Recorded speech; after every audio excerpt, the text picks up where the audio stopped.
নমস্কার সবাইকে, প্রতিমা ভেজ কুকিংয়ে সবাইকে স্বাগতম। আজ আমি তোমাদের সাথে ঝাল মশলায় চিড়া ভাজা রেসিপি শেয়ার করব।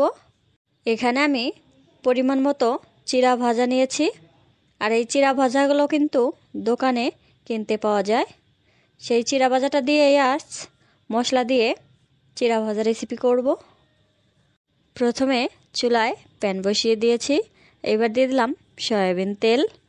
তেলটা গরম হয়ে আসলেই দিয়ে দেব কাঁচামরিচ, কুচি করে কেটে নিয়েছিলাম।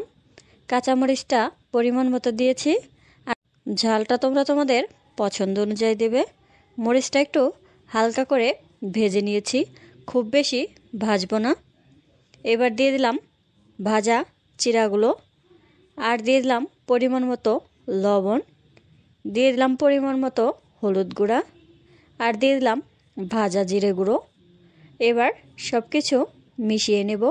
আর এই চিড়া ভাজাগুলোতে কিন্তু তেলের পরিমাণটা একটু বেশিই লাগে।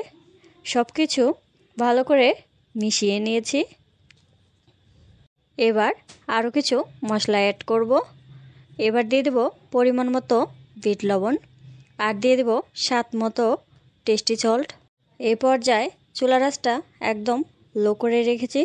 এবার নেড়ে চেড়ে সব কিছু মিশিয়ে নেব।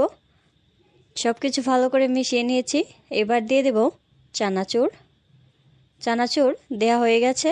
এবার সব কিছু মিশিয়ে নেব। আর চুলার আঁচটা কিন্তু লো রাখতে হবে, আর মাঝে মাঝে চুলার আঁচটা মিডিয়াম রাখতে হবে। এভাবে নেড়ে চেড়ে নিলেই চিড়া ভাজা হয়ে যাবে। আর এই চিড়া ভাজাটা খেতে কিন্তু খুবই মজা। তোমরা একবার বাসায় বানিয়ে খেয়ে দেখবে, আশা করি খুবই ভালো লাগবে। আজকের এই রেসিপিটা তোমাদের কেমন লাগলো অবশ্যই কমেন্ট করে জানাবে। সবাই ভালো থাকবে, সুস্থ থাকবে। নমস্কার।